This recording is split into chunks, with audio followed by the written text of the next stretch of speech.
can do this. You can do this. Okay. Hey guys.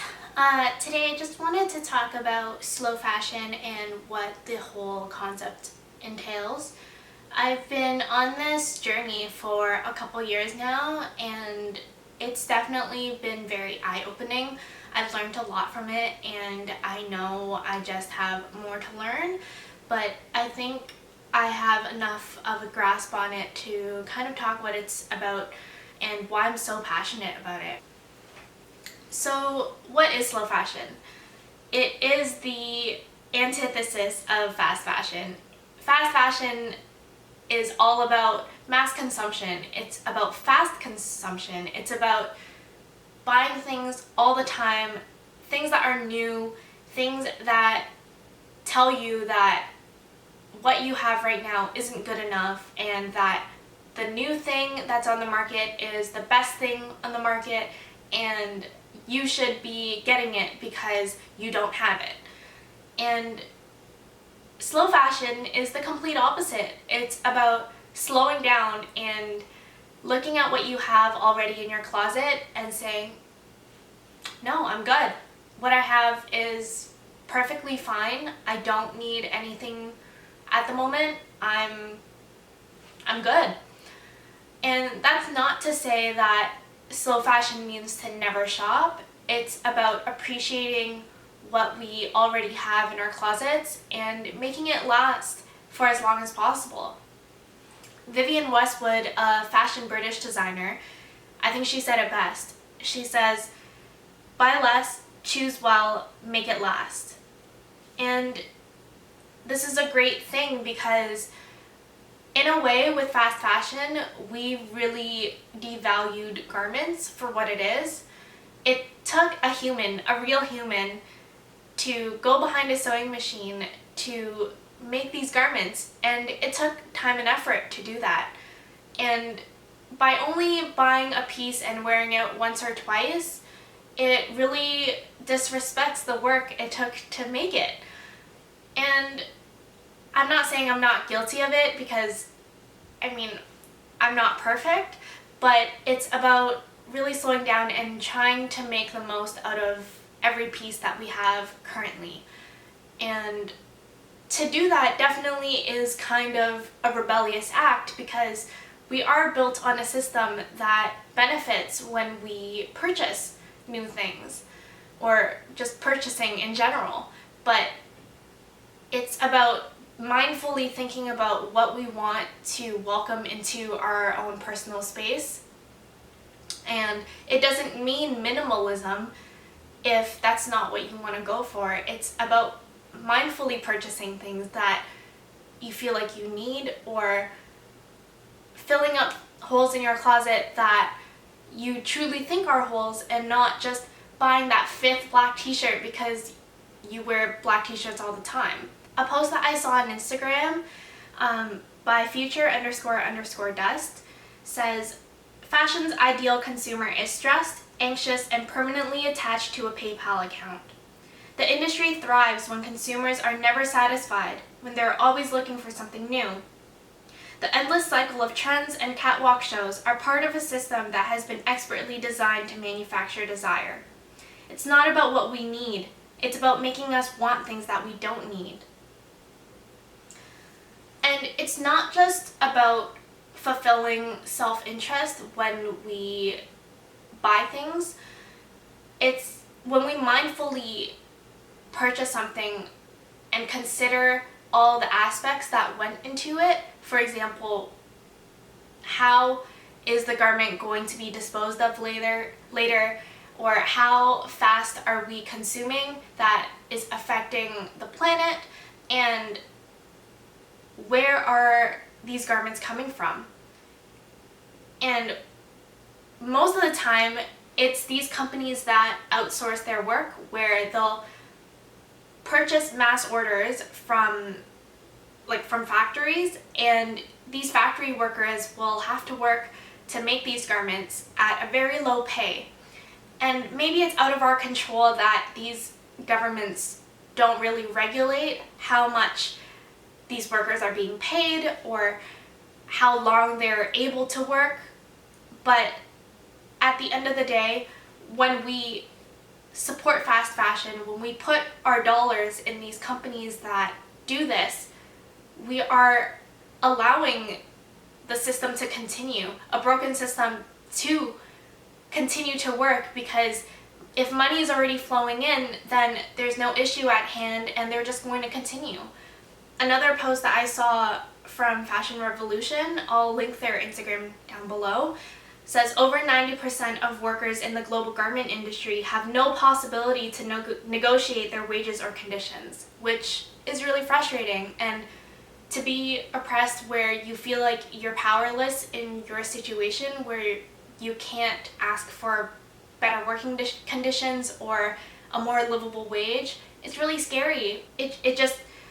I would like to see some change in the industry. 7 years ago, a building called Rana Plaza in Bangladesh, it collapsed and it killed over 1,000 people and it injured over 2,500 people. And from that, not much has changed. A couple days later, these factory workers had to go back to work. They still had to create garments to fulfill orders that had a deadline.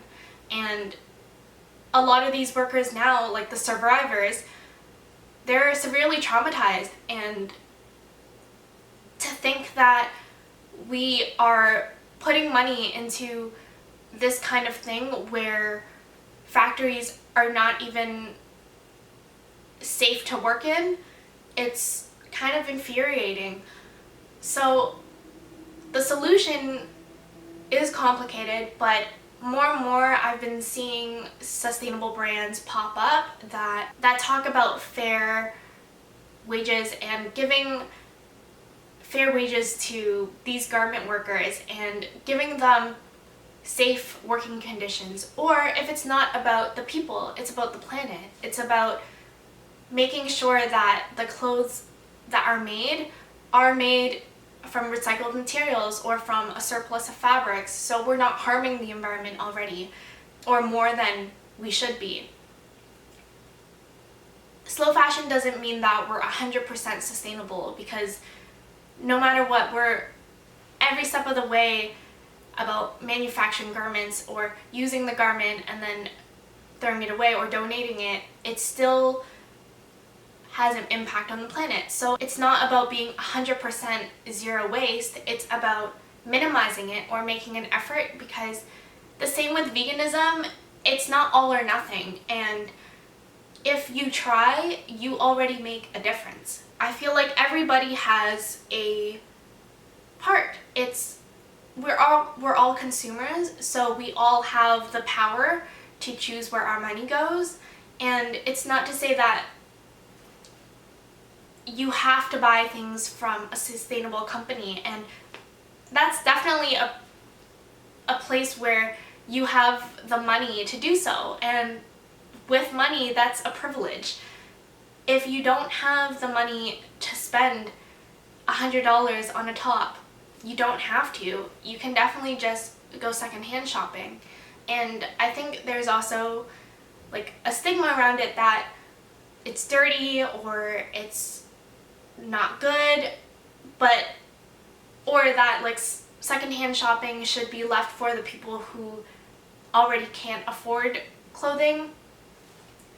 But I think secondhand shopping should be available for everyone. Because there's already such a huge amount of clothing in the industry, secondhand clothes are much cheaper than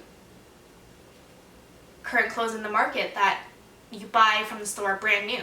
But it doesn't mean that what you get from there isn't of good quality. It's far from that. I found that a lot of the pieces that I have actually held up really well, and I have pieces that just stand their test of time because it seems like no matter how many times I wash it, it still looks the same. So it's definitely about choosing where you spend your money and how you treat your garments, and it's about mending things that maybe like your clothes have a rip, but it's not about throwing away the item right away after there's one flaw with it. It's about learning how to work with it. Like maybe you can repurpose it, maybe you can dye it, bleach it, or you can cut it in a way that, or like crop it in a way where you can still wear it, so you don't see a stain anymore. Or learning how to sew. That's what I'm trying to learn at the moment. I'm not very good at like mending things, but it's definitely something you can do to make your clothes last. I'll also link some resources down below about mending items. But yeah, I think the biggest takeaway is that with sustainability and slow fashion, those two things go hand in hand. When you shop ethically and you shop slowly and more mindfully, you are doing better for the planet. It's already a more sustainable practice. And I think it's important to note that you can't shop your way to sustainability. It's not about throwing away your whole closet right now and then only having sustainable pieces in your closet. Because I'll be honest, I used to work at H&M, and I still have jeans and jackets from them from years ago when I worked there. But it's about making those pieces last, and if you don't have the privilege to buy from sustainable companies or ethical companies, and you don't feel comfortable with secondhand shopping at the moment, if you buy from fast fashion companies, it's about slowing down the pace that you do it in. It's about buying it and then making it last as long as possible. I hope that clears the air about what slow fashion is. I know there's a lot of relating terms to it, like sustainability and ethics, but they all are interrelated in some way, and that's what I mean by I'm consistently learning about what it means to shop slow. But if you have any questions, please let me know down below if I'm missing anything. In the next video, I'm definitely going to talk about my slow fashion journey and how it's evolved over the years.